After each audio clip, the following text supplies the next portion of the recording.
Welcome back. I'm talking to Gary McKinnon. Now, in some of your media interviews, Gary, I've seen you talk about free energy, and I'm also very interested in that subject. And this is, some people would term it over-unity technology, others perhaps perpetual motion machines is another word people might use, or energy from the vacuum. And this is a possible untapped source of energy which is locked within the vacuum or within space itself that many people believe can be turned into usable energy.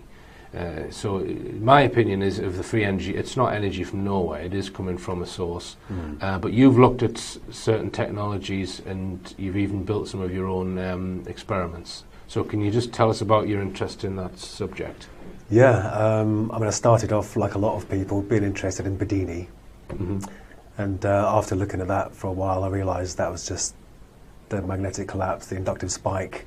There was no extra energy.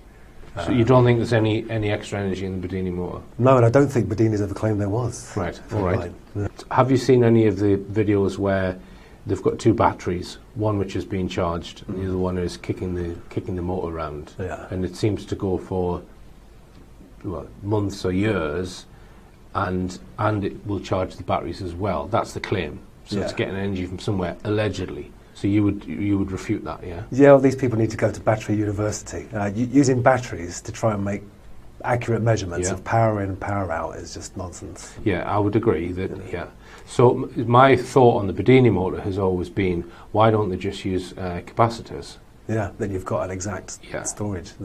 For the input and output battery, instead they use capacitors instead. Why can't they redesign it with capacitors? Yeah. And then there would be no room for error. A nice capacitor bank, that maybe still the same as the 12-volt car battery. And then, but the one thing I did find that did seem to work was there's a guy called Thane C. Hines, and he constructed coils in such a way that the rise time lags behind the rotational movement. So normally you get lens effect, and the magnetic field you induce opposes the rotation. Whereas if you can make the rise time lag by the rotation, it actually aids it, because once it's risen, the magnet's past the coil and it pushes it around. And I did my own replication of his coil and got this effect to happen. And I'm no physicist, so I could be wrong, but it seemed to violate the work energy principle, because when you attach a load to a generator that's made with these coils, the rotor speeds up and the input current goes down. Right. Which violates the work energy principle. But some people may say it may just be impedance matching, but I don't know, because it seemed to work over a fairly wide range. All right, and any other, because there are hundreds of alleged devices, aren't there? If you can find some thorium, then you can try a nuclear battery, if you like. Right. And there's isotopic decay. It's not free energy, but it's extremely cheap, and there's no moving parts. Right. And you can have one of those in every home, and if people don't mind sitting on a potential nuclear explosion. Right. So, and what would be the legal ramifications of building something like that? Do you know? Have you looked at that? Funny you should ask that, because I watched a video the other day about a guy who was 15 in America, and he scraped off all the radium and the old glow-in-the-dark alarm clocks, and he got the stuff out of smoke detectors, which is radioactive, and some other stuff. And he ended up having the EPA, the Environmental Protection Agency, tearing down his shed and storing it in radioactive lead buckets or whatever. So I think it turns out there's no law that forbids individuals from experimenting with it, or there wasn't then, but there are for corporations. But I wouldn't even experiment with HHO gas, let alone nuclear power. So I'll stick to my magnets and coils, thanks. Right. And what's your feeling on where the energy is stored and how the mechanism is coming from the vacuum, as they say? Have you looked at the physics side of it? Yeah, I mean, they do say, there are these virtual particles popping in and out of existence, and there is this, sea of negative energy. But I'm not a physicist. I'm not highly advanced in maths. So there's a lot of it I'd like to understand, but can't unless I invest, 6 months getting my maths better. But even that wouldn't be free, because that is coming from somewhere, and for all we know, that could be affecting something somewhere else. Yeah. We could be taking something from someone that lives somewhere else for all we know.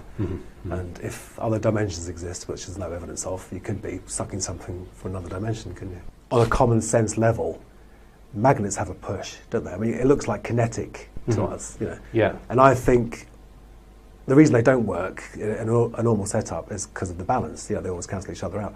I think if you can find a clever way of introducing an imbalance to the magnets, like through new metal shielding or something, then you may be able to get rotation without any electrical input. Yeah. So do you think this principle has been mastered and secretized, and they've got it in the secret space program or in other programs? Well, I mean, the bottom line is I don't know. But if you look at, Tom Bearden often quotes like Khrushchev and the Russians talking about their scalar electromagnetic weapons, and we know that the computing power the NSA had in the 60s was huge. So we may be being trickle-fed technology as it gets developed, and then they've got safe control of it. They've built the machines or the weapons or whatever they want to build from it, and then we get the trickle-down effect and all the consumer devices. Yeah. Now, one other thing that you've looked at, Gary, is images of Mars. So you've looked at Mars orbiters. I don't know if you've looked at lander images. Just tell us about that. Yeah, well, I believe they have landing probes there. I believe the rovers are on the surface of Mars. I haven't seen anything to make me think they're not. And unlike the lunar lander, the batteries in the rovers can withstand the environment they're in. Yeah. And I've had a question answered on the batteries and how they're kept warm, because there's nuclear device powering them, or at least to keep the batteries warm. But I'm not 100% decided on what I said at the beginning there. I say 75% in the document that I've written, and it's the crinoid fossil. If they are on Mars, then there's a crinoid fossil there. But carry on. Well, also, if they are on Mars, then there's an oil pipeline there. I found a thing. We should have got the photos, shouldn't we? We can put them up afterwards. Oh, excellent. You can email. If you email me the photographs, I'll put them on as you're talking about them. So an oil pipeline on Mars. Carry on. Well, hopefully it's not an oil pipeline. I hope they're not there already. My God, BP. But so it's a huge. I only look at TIFF images, target image file format, because they're huge. You can zoom in. You can see loads of detail. I really don't like these people that say, "Oh, look, you can see a creature," and it's this blurry, fuzzy. There's too much of that. So I get these massive resolution files. I pour over every centimetre, and I zoomed into this thing, and it was a perfect cylinder. And you can see, because of the highlighting, that it is curved, and it is a cylinder, pipe shape, coming out. And then it has beveled edges on the end. It goes up into a sort of fan, into a Y shape, and out like that, with two holes, perfectly symmetrical through its vertical cross-section, perfectly symmetrical along its pipe cross-section. And I'm thinking, well, that's it's technology. Right. It's made by beings. And so I wrote to NASA, because I always do, because people often say, "Oh, this is this," and NASA lies. I always email NASA, not in my real name, obviously. Right. And NASA said, "Oh, it's a ventifact. It's a form formed by wind erosion." And I said, "What, a perfectly symmetrical through its horizontal and vertical cross-section ventifact?" So then I typed into Google, "ask a geologist." Turns out you can ask a geologist anything at loads of universities. And I asked about 5 or 6 of them all around the world. And I got 2 answers. One was American, and which university was it? Because it made me think they might have known it was on Mars, or I don't know. Or maybe my email's on a list, don't answer this guy's questions. And he said, "Oh, well, it could be a ventifact, but we just don't know." Right. So was this a Mars orbiter image? No, this is a rover. This is a rover image. Yeah. Right, okay. Interesting. Well, I'm not aware of the image you're talking about, but we can put that on the screen, and I'll certainly study it. I know that Andrew Johnson has pointed out various anomalies in the orbiter images. One that he thinks is some sort of dome within a crater that he thinks is, or suggests is man-made. There's a few of them. Or not natural. Yeah. There's a huge golf ball dome in one of them. And there's one, I mean, the surface of Mars is incredible anyway. It's so alien looking, assuming these are real pictures of Mars, which I do. I don't poo-poo the idea that maybe there are orbiters around Mars. I don't know if you've watched my lecture on it, on the actual rovers. I think I did. You and Andrew discussing them. Yeah. It's there's certainly a lot of doubt in my mind over it. I'm not 100%. I wouldn't. Yeah. There's also the conference where the engineers have been asked questions and they don't know anything about the technology.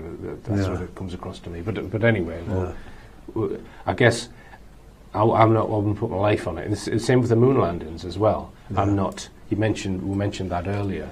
You said that also some of the technology seems dubious and doubtful, and some of the hazards. How could we have got past them? Yeah. Right. So you don't think that man walked on the moon? No, I don't think man even got to the moon and orbited it. Right. Simply because of the radiation, the Van Allen belts. Right. And I don't think the film could have survived the intense radiation from the sun. No atmosphere to shield it, no magnetosphere to shield it. I don't think you could take photos on the moon with the Hasselblads they had then anyway. So assuming that the Apollo was a hoax, it means that you can't really trust anything coming out of NASA, does it? The National Association of Space Actors. So you are going on filtered information, even when you're talking about these. Yeah. We're going on what they've given us, aren't we? Yeah. Not that I'm trying to poo-poo that there's a gas pipeline but you're on right. Mars. It's a weird situation because I'm saying, assuming that these are real, I think those objects are man-made. So it's kind of topsy-turvy. All right, and Gary, it's been fascinating talking to you, and they have allowed you to start using computers again, and so you're working in the field of computers, and you're also self-employed, which is good news. Yeah, good to be working again. Now, the other thing that you're considering, or you've already embarked upon, is you're writing a book. Just tell us about that. Yeah, I've done about 4.5 chapters, and so it's about half finished. I should finish it by, I don't know, spring next year.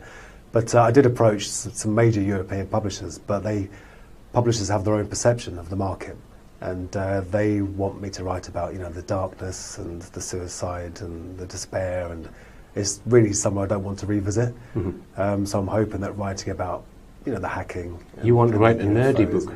I do. I want to write just what it was like to be, an average guy, and the typical nerd loves his sci-fi or her sci-fi and UFOs, and so I want to, like the nerd that went too far. Yeah, all right. Well, as I always say, the nerd shall inherit the earth, I think. But yeah, it's been fascinating listening to you, Gary, and thanks for coming all the way to South Wales. Thanks and for having me. It's been good luck with the book, and good luck with the business. Thank you. And I hope they leave you alone from now on. So do I, thank you. All right, and remember, believe none of what you hear and only half of what you see. I'm Richard D. Hall. Good night.